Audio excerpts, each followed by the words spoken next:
Chris Godinez, licensed professional counselor, also the host of We Need to Talk on every Sunday at noon, right here on Facebook live streaming. This video is for educational and informational purposes only. If you feel you need a therapist, please go to Google, type in therapy, your city, Psychology Today will pop up, click on that, and it will have all of the therapists in your area. Also, the views and opinions stated herein are mine and mine alone. They do not represent the ACA, the APA, or any other damn therapist for that matter. Boom, shakalaka, done. Okay, a little housekeeping. You can buy the books because people are asking me, where are these books available?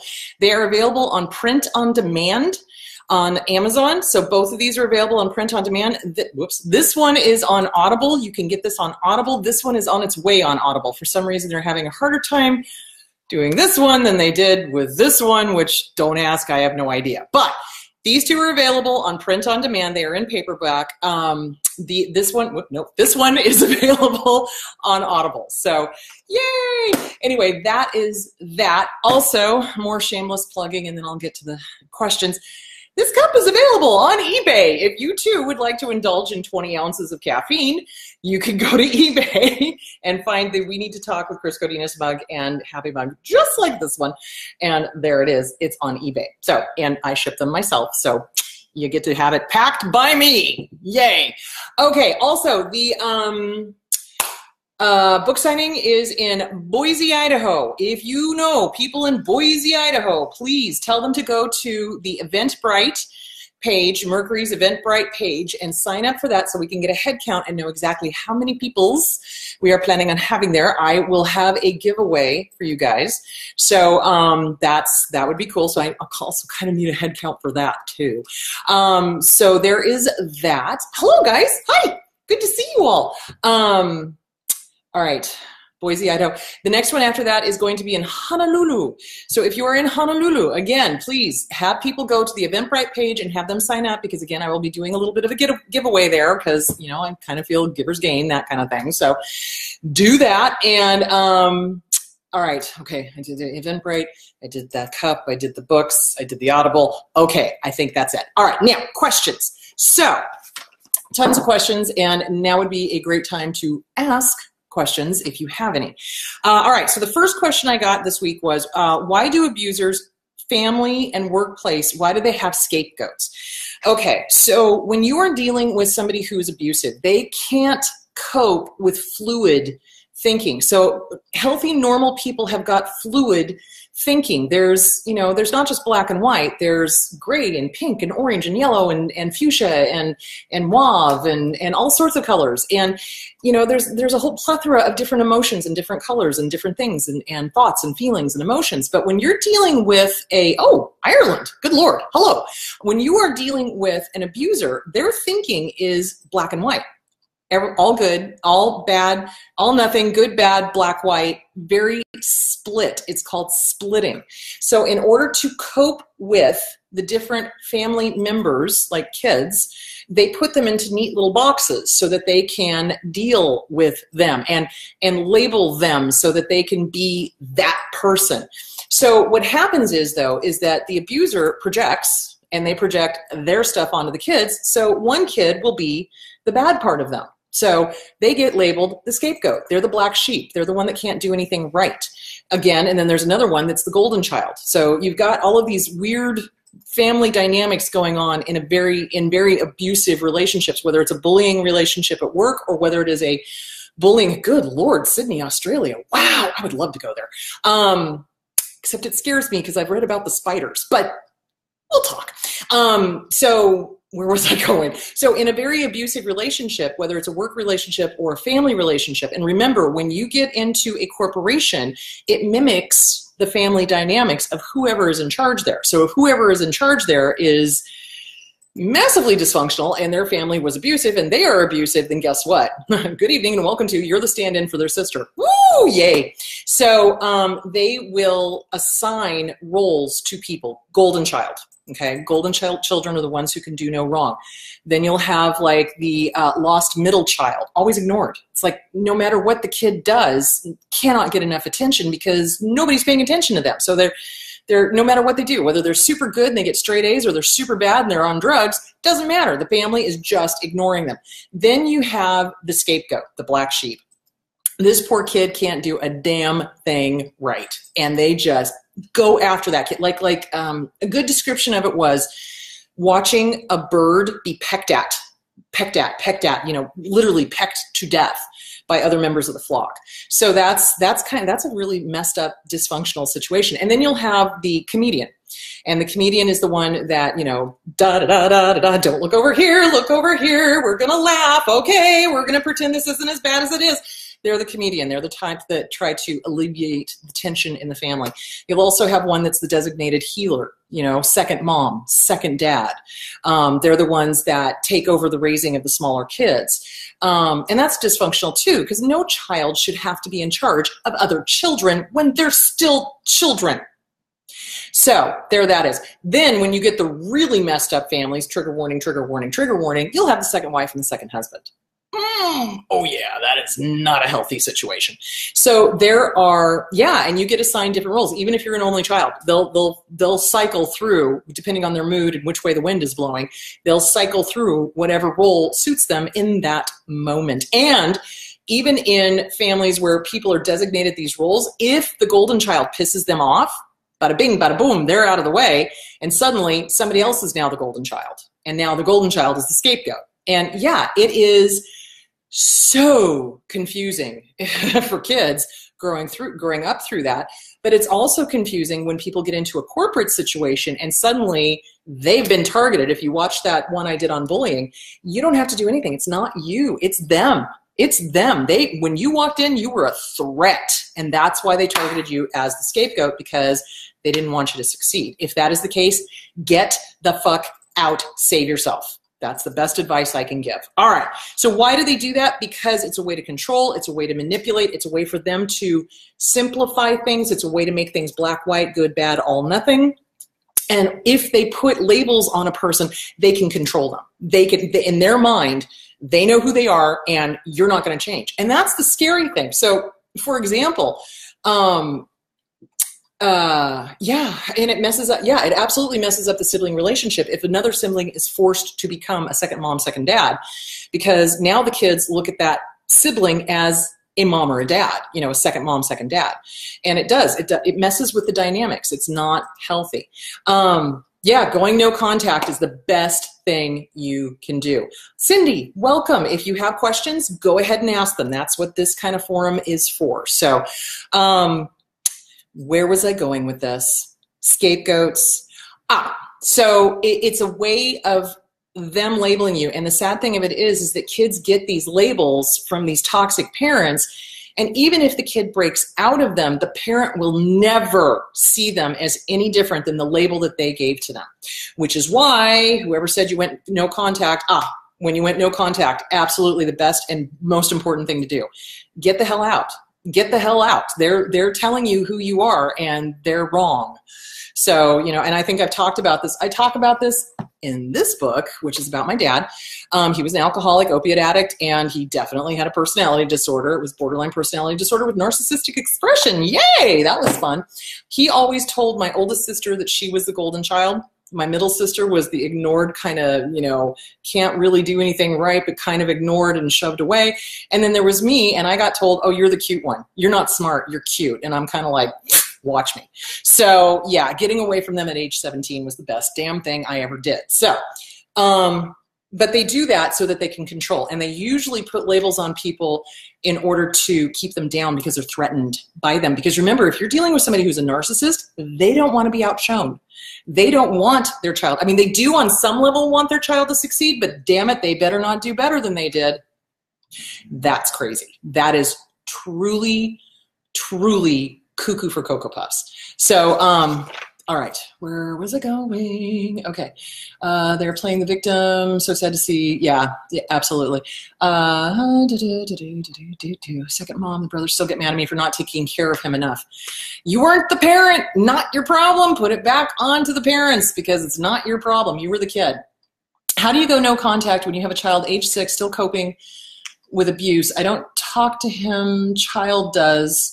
Always make sly comments. I don't respond, but it does wear you down. Okay, so if you're talking about a high conflict divorce or a custody issue, Whew, this is really hard for people. Oh, the comments are coming in fast and furious. This is really hard when you have a child and you're having to do parallel parenting. It is not co-parenting in any way, shape, or form. It is parallel parenting. So basically, every time your child goes over to the abuser's house, and it's court mandated, obviously, because 50-50 custody, yay, you have to undo the damage that has been done when they have spent time with the abuser. Now, the abusers will do everything from, and here's the funny thing, it's like they do one of two things. They either do the whole, alienation thing. Your mom or your dad is this horrible person, and they try to turn the kid against the other parent. Parental alienation. It is a real thing, guys. I see it all the goddamn time, and it breaks my heart because this poor little kid, this poor little guy or gal is stuck in the middle of this stuff. And when a child is, forced into that middle position, they then sit there and go, but I love mom, but I love dad, but I love this person, but I love that person. And they're scared of the abuser because they don't want to displease them, because they've learned if they go against the abuser, what happens? They get yelled at, they get punished, they get screamed at, they get told they're stupid, they get, you name it, they do it. So it's a really, really hard thing to help a child that's in the middle of that situation. The best thing you can do is demand counseling for the kid. Now, here's the thing. Most counselors will not see children if they are under the age of 5, obviously, because they don't have the cognitive ability to kind of process stuff, okay? So by age 6, 7, yeah, you're going to want to start looking at getting them into a counselor to help them with the divorce and help them with the custody and help them with the back and the forth and help them with the whatever. The thing you do not want to do is have the abuser pick out the therapist. And that's going to be a sticky wicket, because a lot of abusers are like, oh, no, I want to pick the therapist. Well, of course they do. They want to pick somebody who knows absolutely nothing about cluster bees, and they want to pick somebody who's going to side with them. So, okay, where was I? I was going to say something else. Darn it. Okay, Diane, I did a video on a few weeks ago, and it was on bullying, and it was about corporate bullying. It was not just bullying in the home, but it was like corporate bullying. So it's on YouTube, and it's also on this page somewhere, and I'm wearing a purple shirt that says, don't worry, call your counselor. I think that's what it was. Anyway, long sleeve. Anyway, it's on there somewhere. When the scapegoat leaves, okay, wow, you guys are asking really good questions. When the scapegoat leaves, when the dynamics change, when one of the family members says, peace out, bitches, I'm gone. When that happens, the whole thing shifts, and now somebody else has to be the scapegoat. So they'll go down the line. They'll turn the, maybe the comedian into the scapegoat, or they'll turn the golden child into the scapegoat. They'll do whatever they have to in order to maintain the status quo. So it's all about the status quo. It's all about keeping things evil. It's all about keeping things evil. I'm sorry, my Freudian slip is showing. But it is evil, because it's all about keeping things even for them, and evil, because then they assign the scapegoat role to somebody else in the family. It could be even the spouse. So things shift, and it goes back right to where it was, and now you've got somebody else to blame. It's all about blame. Healthy, normal adults take responsibility. They own their own actions. They go, yo, my bad. Okay, let me fix that and not make sure it doesn't happen again. When you are dealing with people who are dysfunctional and disordered, they've got to have somebody to blame, because they cannot accept personal responsibility. They will not accept personal responsibility. They are not the type to look in the mirror and go, holy shit, what is my part in this? They never do that. What they do is they look outside and they go, who can I blame? Who can I blame? Yeah, they never take personal responsibility. Okay. Our family wizard. Yes. Oh God, Carlita, thank you for posting that. So if you are in the middle of a contentious divorce, or if you are in the middle of a contentious custody battle, our family wizard is great for communication. Why? Because abusers will go honestly off the rails and try to provoke, and you've got a whole record of it. And it's all, written. So they can't say, well, you said blah, blah, blah, blah, blah, blah, blah, blah. Well, actually, no, they didn't. So yeah, they'll lie, guys. You got to remember, these guys wouldn't know the truth if it walked up and did the Watusi with them, which I'm pretty sure it did. So yeah, they lie like a rat, and Our Family Wizard or any of those apps that will help, you know, document all of the communication so that they can't come back later on and say, well, you said this and you did that and you guns, trying to influence the court with emotionality, which is what they do. So everything's documented. You do not want to talk to these people on the phone. For the love of God and all that is holy, listen to me now, believe me later. You do not want to talk to these people on the phone. If you are dealing with custody issues, everything, and I mean everything, is to be in writing. Email, text, screenshotted, all the time, sent to your attorney. Abso-fucking-lutely. Because they will lie like a rug and they will say that you said this or you did this or you, and you don't want that. You want black and white so that they can't pull that stuff. And if you're on the phone with them, they can say whatever, you know, it's a he said, she said situation. You don't want that. You want black and white. So yeah, and here's the other thing.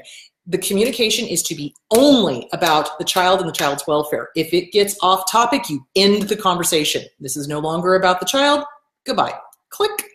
And you're done. Or sign off and you're done. Do you see where I'm going with that? You do not engage. Do not engage. Listen to me now. Believe me later. Do not engage. There is no winning with these crazies. There isn't. The best thing you can do, facts, figures, written out. They start trying to poke the bear. Look at the time. Got to go. Bye. Done. So there that is. All right. Where am I? Do I go into corporations to teach? Yes. If you guys, guess I should have mentioned that at the beginning. If you guys want me to go somewhere, if you want me to go into corporations to teach about bullying culture and, you know, how messed up that is, yeah, send an email to my manager, and you can put my first name, Chris, K-R-I-S, at Mercury, M-U-R-C-U-R-I, Mercury.com. That is the place to send requests for me to come do speeches at corporations. That is the place to send requests for me to appear in your state or your city or whatever. And, you know, that's the place to do it. So it's Chris, K-R-I-S, at Mercury, M-U-R-C-U-R-I.com. That is the place to go. Okay. Yes, I do corporations. So, sorry, long answer when you just needed a short one. Sorry about that. Yes, I do. I can do lectures at corporations. You betcha. Okay. Yes, don't respond. What they want is a response. So this is why it is so important to go Grayrock. So Grayrock is a technique, and I know I'm repeating myself, but we've got some newbies on here.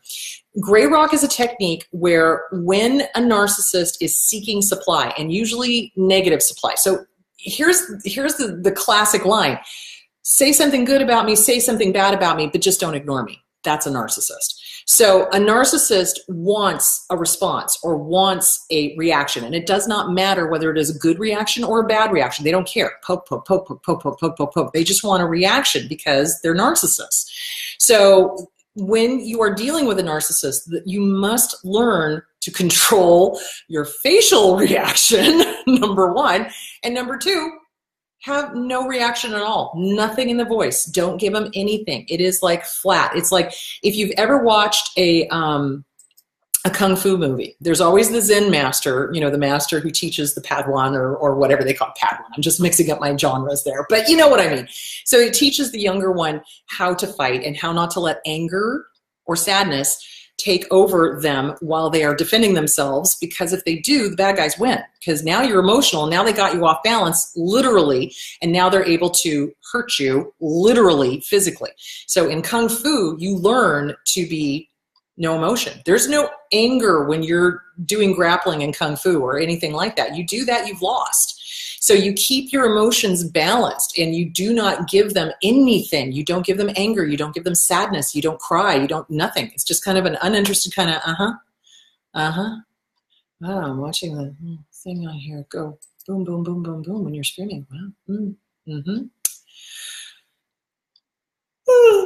Yeah. Gotta go. Bye. That's Grayrock. You give them nothing. You let them see that it's not affecting you. That's Grayrock.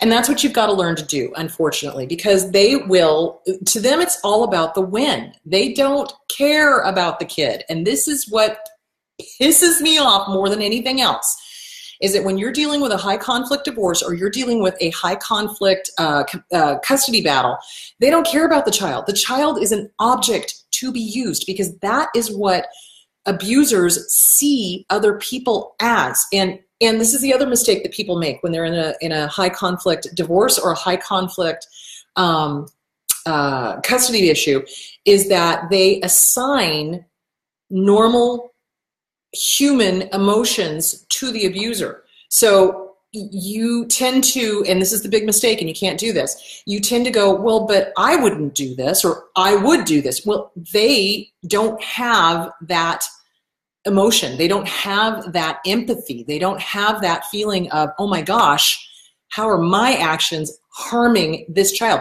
They don't care. The child is a pawn, literally, in a game of chess to them. They don't care about the child. They don't. Yes. So when you are dealing with narcissistic personality disorder with a history of violence, okay, this is the caveat, and thank you, Nina, for that. You always want to do your exchanges at the police station. And hold on, it should be used written format or in public, but never one-on-one in a violent abuser. Yeah, absolutely, because it causes narcissistic injury and aggression. Yeah. So yeah, in written form. Yeah, absolutely. And if you are doing exchanges, if you are handing off kids, you always do it at the police station. Always, always, always, because these people are so, what's the word I'm looking for? They're so crazy, I think that's a good way to put it, that they will try to say that you've attacked them when you haven't. They will do things like self-harm and then call the police and say you did it.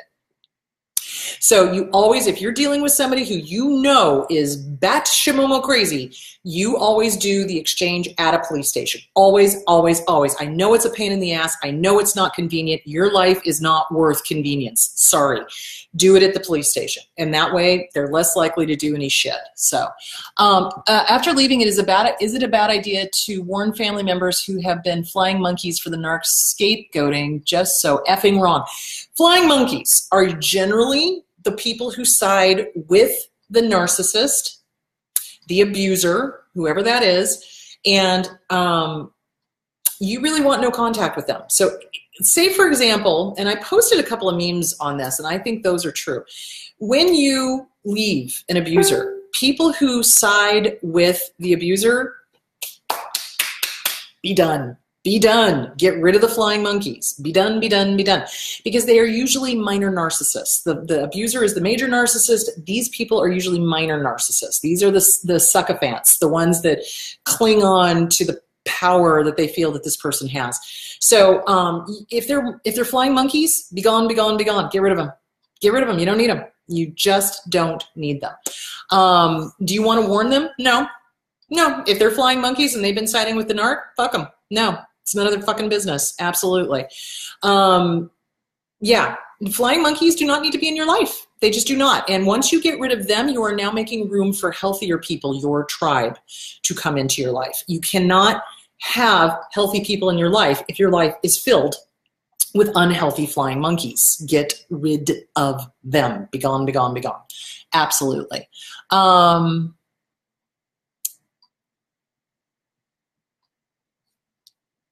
Yeah, so kids oftentimes, so this is another reason why we want to get therapists involved in this. Kids know what they want. Everybody actually knows how to heal themselves intrinsically. We just forget, especially if we've been with a toxic family and or in a toxic abuser.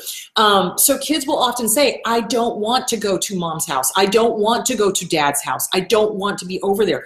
And unfortunately, because of the goddamn family courts that are run by judges who oftentimes are themselves disordered, or they don't know jack diddly fucking squat about disorders, they will force the kid to go and go and go, which is why it's important to have a psychologist, psychiatrist, child counselor, somebody who specializes in high conflict divorces to be the advocate for that child. If you can do it, do it. If you can afford it, do it. If you can't afford it, find somebody that does it pro bono or find somebody that does it low cost. You need to have an advocate. And oftentimes in states, they will have advocate attorneys for the child, separate from the parents. So check into it. Check into it. Not every state has it. So, you know, there's child advocacy in most states, but check into it because the kid needs a voice.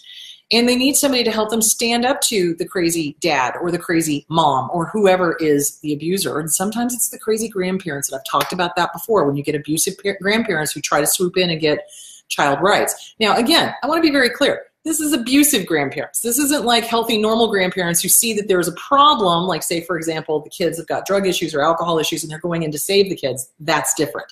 If you have abusive grandparents who are marching in and trying to take over parental rights when there's no reason to, that's abuse. So just wanted to clarify that.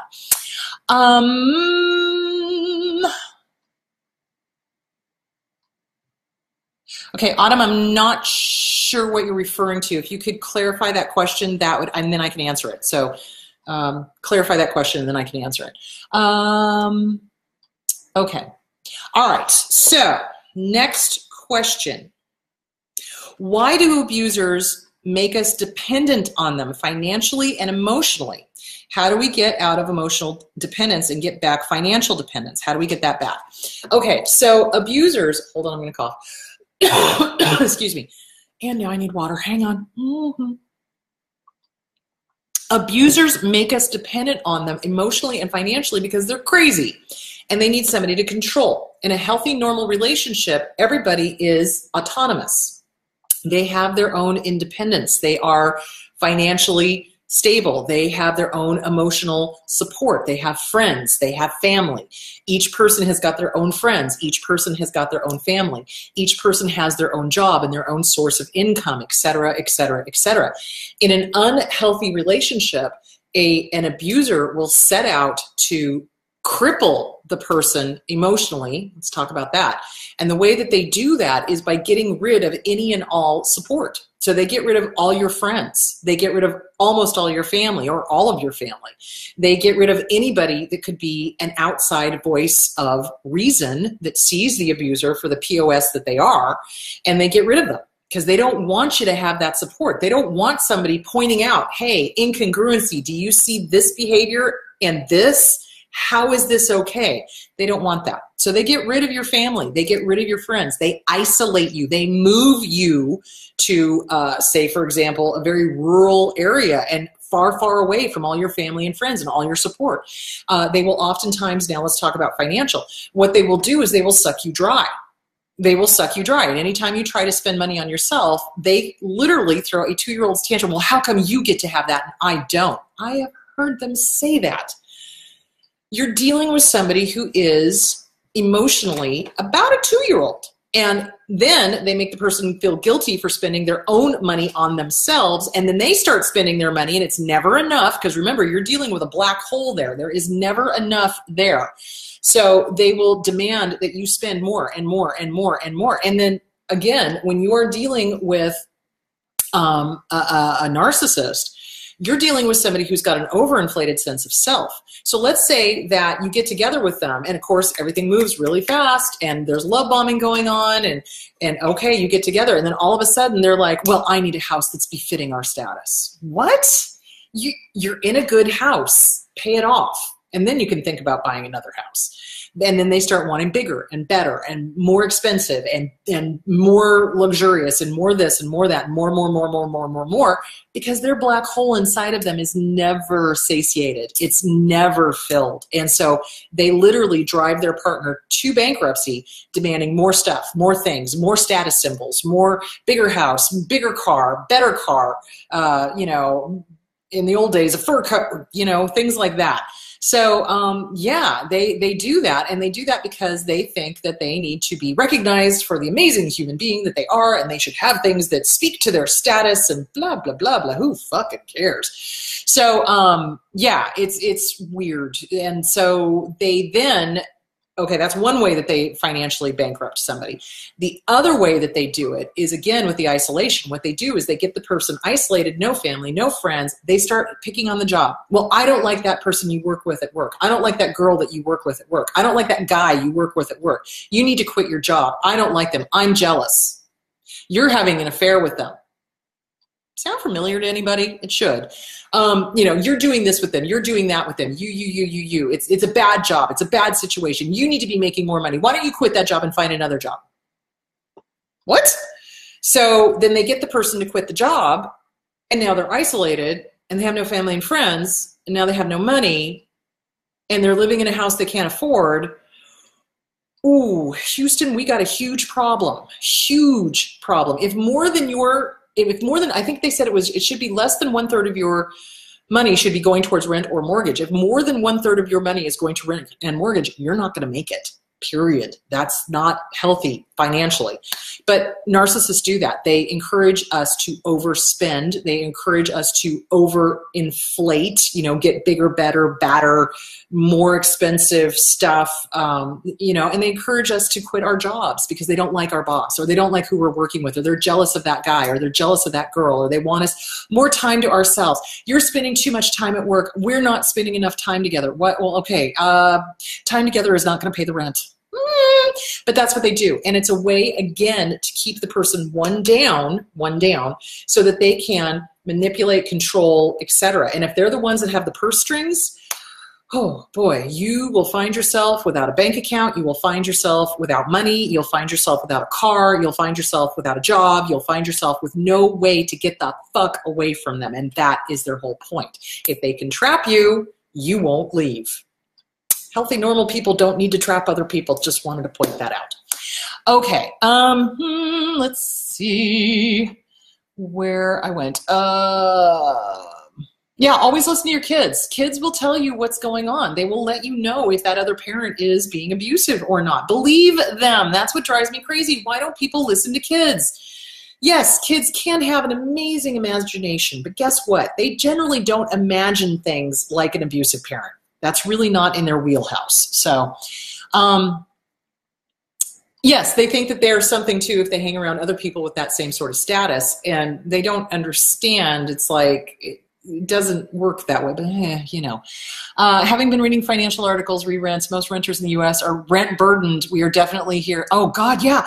I was reading that nowhere in the USA is a minimum wage job, even 2 minimum wage jobs, able to pay rent. And that is a travesty. And if you want to get me started on politics, I'm going to have to start a whole different channel because, oh dear God, I got some opinions on that. Don't get me started. Oh, because Commander of Cheese. Randy Rainbow, you should go check it out. Okay. All right. She tried to get me to separate from my husband and move back in with her. Oh my God. Yeah, they manipulate and control and exploit. So anyway, yeah, and kids are guileless, guys.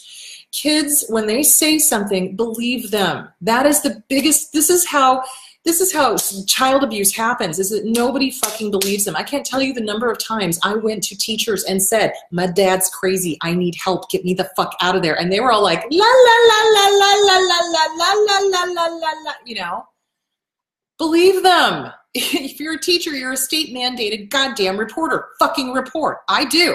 So, and then people get pissed and I'm like, hello, state mandated reporter. There you go. Anyway, you know who Randy Rainbow is? I love him. He did Commander of Cheese and then he did Rudy and the Beast. Oh my God, it was hysterical. Check it out. He's on Facebook. Okay, so, and he's touring. And if he came anywhere near Arizona, I'd go see him. But I think the closest he's going to get is California, which frankly, I don't blame him. So how can I help myself? How can I help my half-brother who became the scapegoat for both my mother and her boyfriend, Flying Monkey? He's 22 and still has to ask to blow his nose. They nitpick what he eats, how he studies, who he dates and who he hangs out with, how he dresses, to the point where he apologizes for everything. Oh, calls 3 times every time he goes anywhere just to check in with them. Codependent, codependent, codependent. Codependent No More by Melanie Beattie. Beyond Codependent No More by Melanie Beattie. And The Disease to Please by Harriet Breaker. 15-year age dimmer. I was largely harassed about my weight, forced to wear clothing too tight. Okay, they were just abusive. I see what she's doing, and it's very similar, but in a different way, yeah. Is it typical to scapegoat different children, different gendered children in different ways when the narc moves on from one to the other? Yes! Yes, and it's not healthy. So encourage him getting out and getting to a therapist. That would be the best thing you can do. Okay. Yeah, and they keep us broke. They absolutely. And it's on purpose. And they want everything to go into the same pot so that they have access to it. And then it makes it very difficult for when you finally do decide to leave, to withdraw the money without them noticing and squirrel it away. So this I need to do a whole thing on safety planning. I did that a while back, but maybe I should do that again, because you need to have your own money. You abso-fucking-lutely need to have your own money. You have to have a way to get out. You've got to have transportation of some sort, whether it's public transportation or your own car. You've got to be able to get the hell away from them. Oh, geez. She's blamed me. Okay, so my 13-year-old niece tried to kill herself, third time, second time in my parents' custody, and she's blamed me for her actions based on my going no contact with my parents. Didn't believe me when I finally spoke out about being sexually abused my whole childhood. Honey, it's not you. It's not you. It's not your job. So, you know, it's not. You do you. You take care of you. You are not responsible for somebody else choosing to end their own life. They love to blame everybody else and their dog. It's not you, it's them. It's their choice, and it's not you. And all you can do is, you know, a welfare check, you know, have social services come out and do a welfare check. You could explain the situation to them, you know, CPS, Department of Children's Services, DCS, they changed their name because somehow changing the name is just going to make it all better. Yeah, don't get me started. So yeah, you can have welfare checks done, but that's as far as you can go. You don't have custody. So yeah. Okay. So they make us financially and emotionally dependent, making us believe, and they actually say things like, "You'll never survive without me." And I posted a video on this. It was from another person that was incredibly successful. You'll never survive without me. You'll never make it without me. No one will ever love you like I do. Really? 7 billion people on the face of the planet, and you're telling me you're the only one for me? Statistically, I don't think so. So yeah, you gotta know that they do those types of, yeah, you got to know that they do those types of manipulations. So and they say things like, "You'll never be successful. You'll never make it without me. You'll never, you know, you're not smart enough. You're not this enough. You're to this. You're to that. Da da da da da da." That's what they do. So it's a way to keep us down. It's a way to manipulate. It's a way to make sure that there's no way for you to leave, because they don't want you to leave, and they need to trap the person in order to stay, because they know most sane people would get the hell out as soon as they could. Okay. All right. Hold on. Whew. Hot flash. Okay. All right. Hang on. Okay. So I hope that answers the question on financial and emotional dependency. So you want to get with a domestic violence shelter and start talking about ways to have a safety plan, ways to get money, open a bank account at a bank that he or she does not bank at, so that you have your own thing. Now, here's the other thing, and I'm going to talk a little bit about safety. So in one case, I had an abuser put a tracker on the phone, and the target of abuse did not know it at all. And it ended up that he found out that she was banking at another bank, and he showed up there. So if you have any sort of, you know, phones, computers, et cetera, et cetera, et cetera, you don't necessarily want to take them with you, or you want to check them to see if there are any sort of tracking devices on them. You want to check the settings. You want to see what's going on. They do sneaky things like that. Or they can put a GPS on your car to see where you're going. And that happens as well. So when you are dealing with somebody who is cuckoo for Cocoa Puffs and you're planning on leaving them, you've got to make sure that your phone is clean, your computer is clean, your car is clean. There's no tracking devices anywhere on it. You open up a bank account. If it's one you can walk to, do it. And that way they won't be able to track it. So yeah, things that you wouldn't normally think about, you got to start thinking about, which really sucks. But that's part and parcel of leaving an abuser, unfortunately. What ideas do you have to cope to deal with narc? What? I don't understand. Wait, what ideas do you have to cope to, whoa, where to go? Deal with narc. Okay, not sure what you mean. Can you be more specific? All right, hang on. Okay. Oh, if you're a Commonwealth bank, they give you a crisis payment for domestic violence. Good to know. Hi from Atlanta. Hello, Atlanta.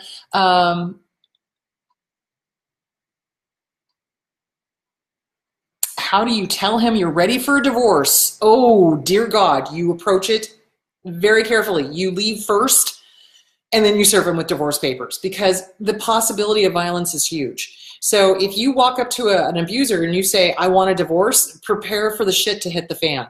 So again, you want to talk this out with a domestic violence specialist to have a safety plan in place so that you know how to do it safely. Honestly, leave first, send the papers later.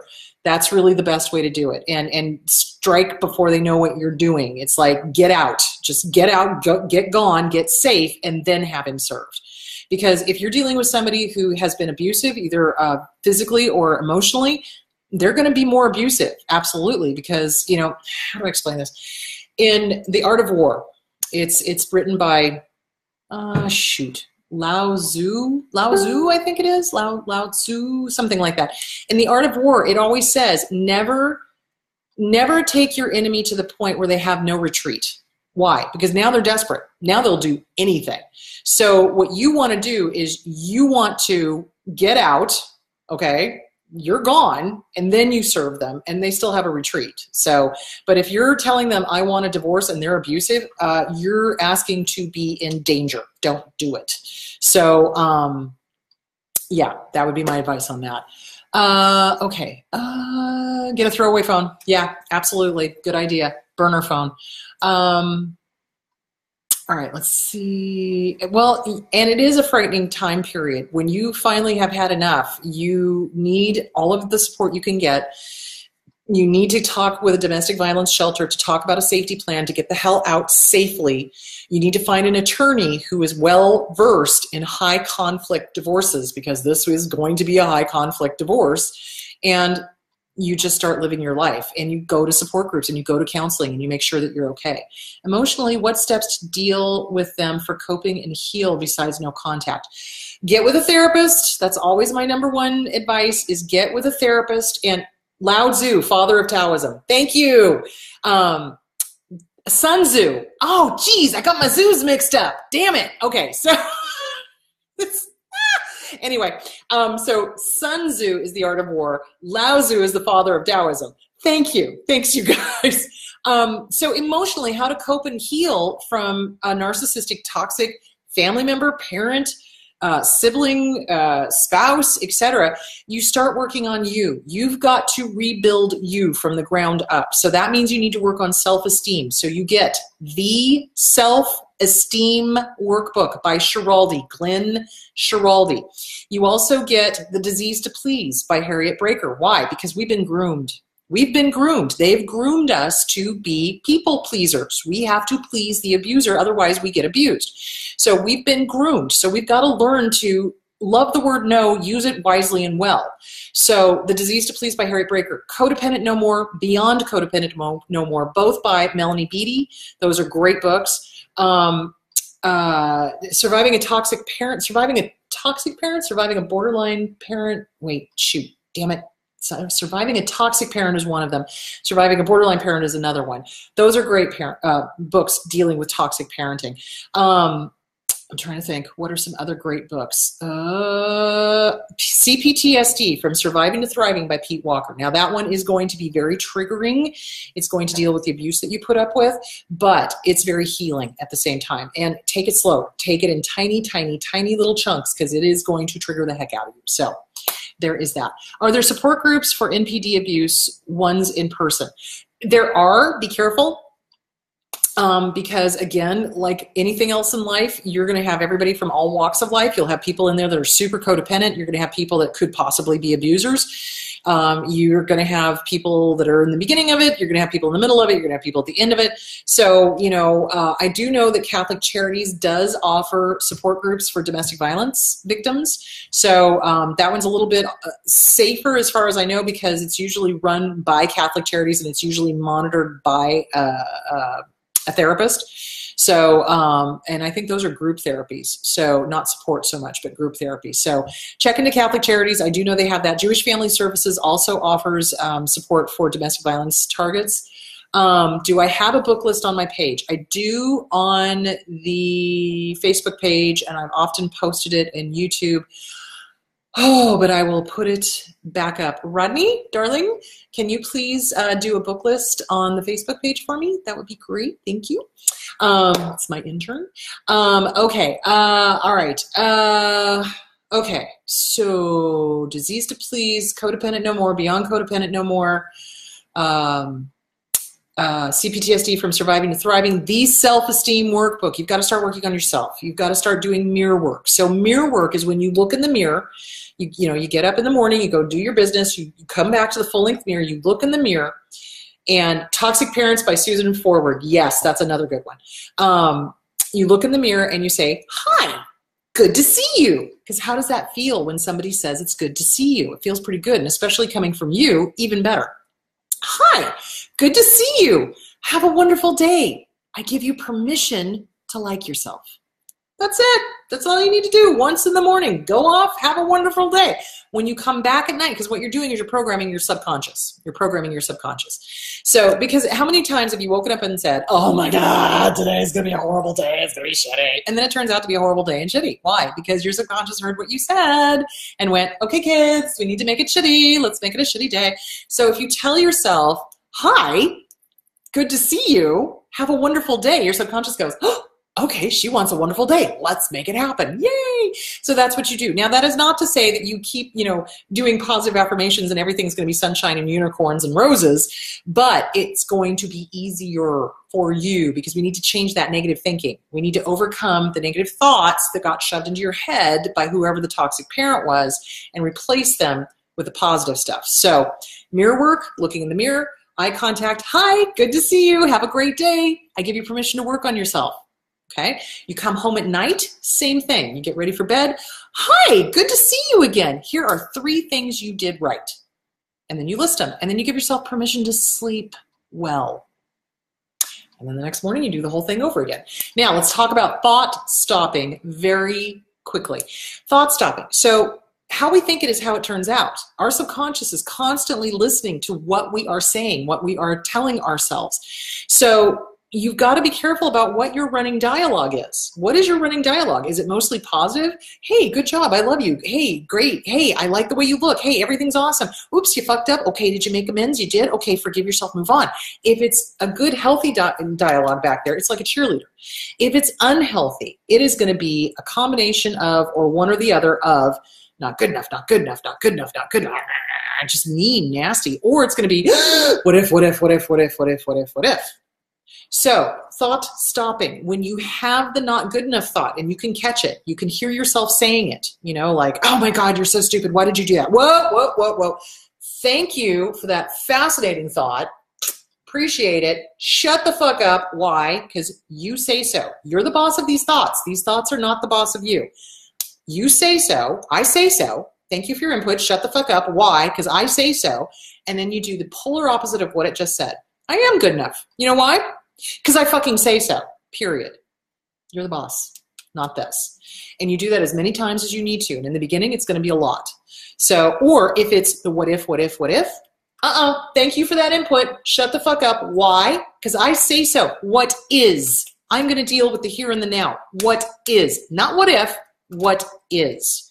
And that's how you start dealing with those thoughts. So, all right. There is that. Okay, where am I? Where am I?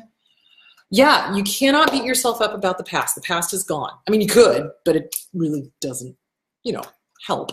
So what we have to do is we have to forgive ourselves, and we have to have compassion for ourselves, and we have to let it go. It's like, okay, the past is in the past. I cannot change that. All I can do is the here and the now. Moving forward. Right here, right now, moving forward. That's it. So gentle with ourselves. And we don't know how to be gentle with ourselves because we've had a toxic parent or a toxic spouse or a toxic sibling or a toxic boss or a toxic friend or whatever constantly in our ear going, and you've got to get rid of that because that's not serving you. It doesn't serve you anymore. Be gone, be gone, be gone. Make it go away. Make it go bye-bye. It doesn't need to be here. Okay. Language of Emotions by Karen McLaren. Ooh. Oh, I would need to check that one out. Language of Emotions by Karen McLaren. Cool.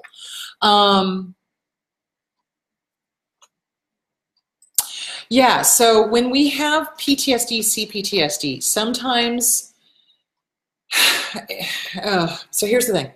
Emotional abuse is harder to deal with than physical abuse. Why? Because the physical abuse is like a one-time event, bam, they give us a black eye, they break our bones, whatever, we heal. With the emotional abuse, it goes bam, sticks in our head, becomes part of our running dialogue. But we have to get away from it. Both of them. We have to get away from it. Because if this thing is still going on or if they're hitting us, we have to get away because they will kill us. They will. That is their goal. They want us dead. They do. So initially, they mirror us. We fall in love with ourselves. Remember, that's the big mind blower I tell everybody. It's like, okay, you like pizza, I like pizza. You like this, I like that. You know, oh my God, I'm your soulmate. I'm your this, I'm your that. I'm just exactly like you. Oh my God, you're just like my best friend. See, da-da-da-da-da-da-da. No, they're not. What they did is they're trying to mirror what you like or who you are or who your best friend was or whatever. Do you see where I'm going with that? Then the mask slips, the abuse begins, and they are attracted to us in the first place because of our light. Because we're good, kind people, because we're empathic, because we love, because we feel. They don't. They don't have that cog. I cannot say that enough. They do not have the empathy cog. If they did, they would not behave the way that they behave. They would not treat you the way that they've treated you. And eventually, again, just like that, well, you can't have something if I can't have it. Okay, that, you know, well, how dare you have a beautiful house if I don't have a beautiful house? You know, that whole thing. They do that in the relationship. You have something that they will never possess. You've got a soul. You've got light. You've got beauty and empathy and kindness and human emotion. They don't. And so because they can't have it, if they can't have it, then God damn it, nobody else can. They set about to kill you.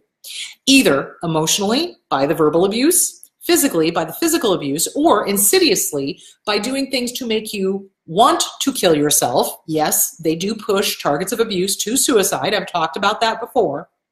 Or they do things where they know you have a physical issue and they keep pushing stuff at you. So let's say, for example, hold on. Let's say, for example, you've got a heart condition. They keep you from working out. Let's say you got diabetes. They push alcohol and sweets on you. Consistently. People who love their partners don't do that. People who love their partners go, hey, let's join a gym. Hey, let's work out. Hey, let's make sure you're okay because I don't want to be a widow or a widower. Do you see where I'm going with that? So yeah, they want us dead because we have something that they will never possess and it pisses them off. That's really the short of it. Okay. Yeah, they say things like, I will break you. You know, I tried to break you. You know, I will kill you. I will this, I will that to you. And yeah, they're nasty, horrible, awful, terrible people. And they usually do follow through with it. So, okay. All right. So where did I go? Abusers, dependent. Okay, talked on that. Low empathy ASPD traits. Can empathy be taught? Okay. Empathy is something that we have innately. So you want to be careful of finding somebody who needs to be taught empathy. Empathy you can see in little kids. You know, like, for example, when I was with my nephew, when he was just a wee little babes, and we were watching a Tarzan movie, the one with Ron Eli back in the day. Just totally dated myself. But there was something sad that happened. One of the elephants got hurt or something. And so, you know, everybody was standing around in the movie crying. And my little nephew curled up on my lap and started crying. And I was like, oh, buddy, it's okay. It's just a movie. It's okay. And we're sitting there crying together. But, you know, they have empathy, okay? When you've got low empathy or antisocial personality disorder traits, if it's traits, yes, you can teach somebody empathy if they have the empathy there to begin with. If you are dealing with somebody who it's not traits, it is full-blown, then no, you can't because it's not there. There is no there. Does that make sense? I hope that explained that question. So if the empathy is there to begin with, and they can put themselves in other people's shoes, and they just may not have the experience of it because of a bad upbringing or whatever, it can be taught if it's there to begin with. But if you're dealing with somebody who is, from a young age, harming animals, hurting other people intentionally, not recognizing that they're hurting other people, not caring that they're hurting other people, then Houston, you got a big problem. So they don't have that empathy cog. So I hope that explains that. Step-parent abusers who do parental alienation.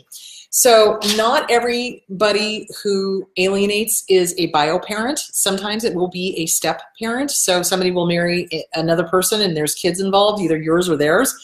And then you guys break up and they start doing the parental alienation. Can step-parents do that? Yeah, you bet. You bet. Narcissism is not for bio-parents alone, unfortunately. So, yeah, they absolutely can do that. So parental alienation is when one parent sets about to turn all of the kids against the other parent. And it's bad juju. Bad juju. Because, again, the kid is put in the middle. And they're having to pick. They're having to choose. But I love them both, but I don't know what to do. And oh my God. And yeah, it's horrible. So can step parents do that? Yeah, they can. And they do. And you just got to be aware of it. And if you are divorcing somebody who is a narcissist or an abuser and you've got kids involved and they're step kids or they're your kids and they're trying to influence them or say that they want custody or things like that, yeah, it's you need a lawyer that is well-versed in high conflict divorce and high conflict custody cases. So yeah, there's that. I hope that answered that question. Can step parents also be sexual abusers, grooming, use of porn?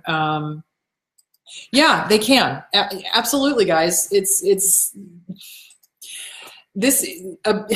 Personality disorders do not have boundaries. They don't, literally and figuratively, they don't. It can happen to a step-parent. It can be a step-grandparent. It can be a grandparent. It can be a parent. It can be a sibling. It can be a spouse. It can be, you know, if they've got the disorder, they've got the disorder. Do they groom? Do pedophiles groom? Yeah, they do. They groom kids with pornography, you bet. Yeah. And having an attorney that understands all this stuff is hugely, hugely, hugely important. Okay, let's see. Why do some toxic parents want to keep us a child forever? So it's called infantilization. So they want to keep us a child forever because they can control. And I've seen abusers do this with grown adults. So, you know, a spouse to another spouse. They will say things like, oh, you're such a child. I have to do everything for you. How demeaning is that? You know, and it can be a man to a female. It can be a female to a man, you know, and I've seen it both ways. So, yeah, they do that in order to keep the person down so that they can control them better. Good Lord. All these things are coming up now. So that they can control them better. So if you believe that you're learned helplessness, it's called learned helplessness. So the parent or the spouse tries to make you believe that you're incompetent. Why? Because you then need them. That's the thing. And that's what they want. And they want you to believe that you can't do things on your own and they have to do everything for you and blah, blah, blah, blah, blah, blah, blah, blah, blah. And that's when you have to be like, fuck you, bitch, I know what I'm doing. Thanks. Bye. So, yeah, that's why they want to keep you as an infant. They want to keep you incompetent. They want to keep you believing you're incompetent, et cetera, et cetera, et cetera. Okay, hold on just a tick. Being adopted, abandonment and anger issues. Okay, so somebody was asking me about adoption and abandonment and anger issues. Whew. There is a right way to tell a kid that they are adopted, and there is a wrong way to tell a kid that they are adopted. The wrong way is what people did in the past. They would hide it. And they did it because for some reason it was a social stigma or an embarrassment that you couldn't have your own kids, which don't quite get that, but they would hide the adoptions. The adoptions would be closed adoptions, and the parents who adopted would pretend that the children were theirs, and they never told the kids that they were adopted.